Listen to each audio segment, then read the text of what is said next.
We got a couple of RIPs that we want to do. You know the one we're waiting on. Yeah. First, I'm going to give one to Blondie, a hip hop legend from the group Sequence. We shouted out and did a RIP to Angie Stone, her bandmate and co-founder. It's been almost a year now that Angie Stone passed. Damn, already? Time's still flying. Yeah, I might be wrong about the date, but it's just it probably has been about a year. Almost. But Blondie was the other. Well, they make up the 2/3 of the group.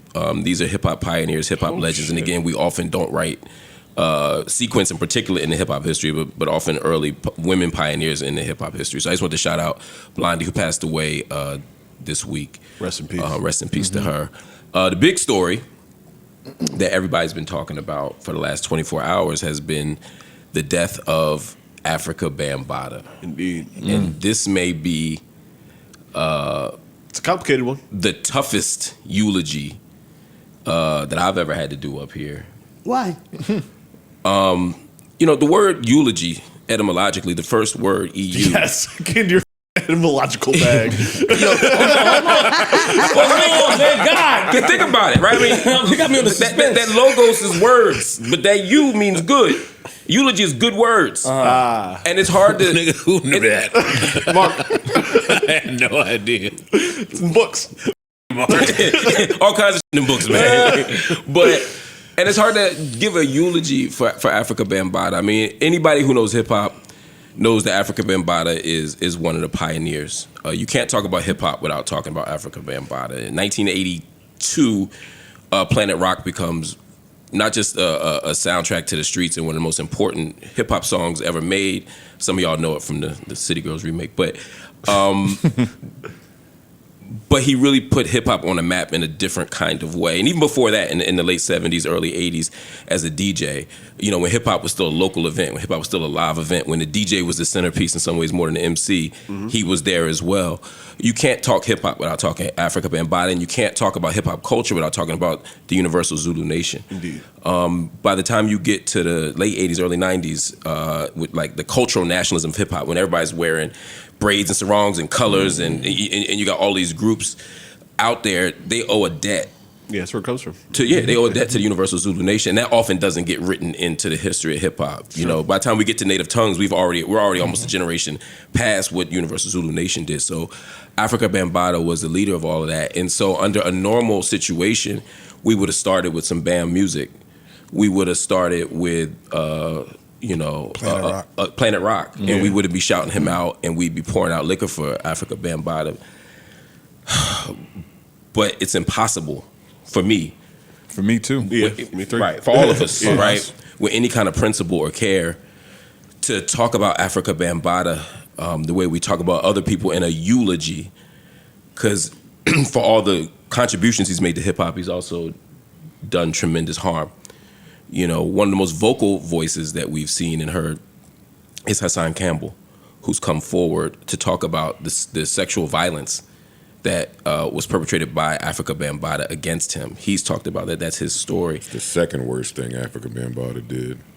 Bring us this nigga that never stopped talking. Oh my God. This nigga's But I mean, he's a lot, but that's what untreated trauma looks like sometimes. Last year, Afrika Bambaataa lost a civil case by an anonymous accuser for sexual abuse and I believe trafficking as well. But over the course of decades, we've heard the stories. Yeah. Firsthand accounts. Not just people who heard something, but people who come forward and say, Afrika Bambaataa, when I was a child, harmed me. He abused me. He did all kinds of things to me. And unfortunately, too much of hip-hop culture has been lionizing him and ignoring the harm, even when it's come forward. And some of the biggest names in hip-hop history, some of the biggest pioneers in hip-hop history have whitewashed that, ignored it, or even said it's not important or it's less important than what Bam contributed to the culture. Yeah. And I think that that's a sickness. It's not about hip-hop. That's just a social, collective, societal, cultural sickness. We all ignore the screams of children too often. And so I don't have a rest in peace for Afrika Bambaataa. But I do have words of healing and condolences and love and care for all the people that he harmed. We'll never forget or write him out of hip-hop history.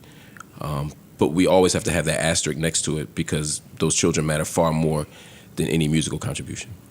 Very well said. Thank you, Mark. Very well said. You smoked that, Mark. Yeah, you did. Yeah, good job. Damn, I thought we had him. I thought we almost I had thought him, this man. one. I thought this one would be a little tricky. He smoked the shit out of that. He did it. He did it. He smoked the shit out Type of that. shit Philly do under pressure. Boy. Just Mark. Just Mark. Oh, well. It's enough. And I mean, just want to make one minor correction. You can definitely write him out of the hip hop story you tell. Yeah. You don't have to include this one bit. Yeah, I mean, in a way, right? have to. But we got to tell the truth. Yeah. We could keep the song and Yeah. Man, tip pack- out the story man, pack maybe him or up, something. man. I don't know. It's always tricky with these. Yeah, I didn't When lose any they- sleep last night. No. When did they start? When did he first start getting accused? Because I didn't hear nothing until I Stinger. signed. I didn't know. So it's interesting. So I have he A guy named I Beast- worked with people from the Bronx for a very long time that were kind of aware or heard rumblings or heard stories, like you said, third, fourth, fifth party or whatever. It's kind of been known for a while Yeah. on some level. Known They secret. called him the boogeyman out there. Did they? They called him the boogeyman. He had a lot of tough niggas around him, and he was just doing a lot of nasty shit. You know what I'm saying? At first, I heard it was from a guy named B. Stinger. And and he talked about it. And then I heard Hassan Campbell. What you saying, Mark? I'm sorry. Yeah, no, I was the first sign I had was when he was best friends with the leader with Dr. York. Yeah. Yeah, he was. Damn, he, full when- circle. When I was I remember being a kid, Seeing him? a teenager, and Bam came up to the land a couple times in Georgia. And over the last time I saw him, because I didn't really know Bam, I've interacted with him, and before I knew the monster stories, I saw him at the National Hip Hop Political Convention. It was somewhere, and he had on the paraphernalia of the call. And we talked for a few minutes. Maybe like a year or two later, I heard everything. But then I started putting two and two together because Dr. York didn't have really friends. Right. He didn't really kick it with a lot of people. Gotcha. But he kicked it with. But I don't know what to make of that in terms of their specific story. Yeah. But it's a hell of a coincidence Right. that they would be together, kick it together, and these stories come out I together. recorded, Especially by I the recorded time- Bam in maybe 09, and I did not know about any of this. Yeah, So, sometime after that, I would say. for sure. Especially after what you say with Dr. York, because at that point in Dr. York's life, and please correct me if I'm wrong, he has the most control because he has his own land. Like it's his Yeah, own. he moved to so Eatonton, Georgia, You could do what the you want to do there. So it's like y'all gonna be friends anywhere. It's friends where he's. Yeah, You know what I mean? and Reign he's and Bam used to supreme. come to that land. Yep. I bet. Freaky ass.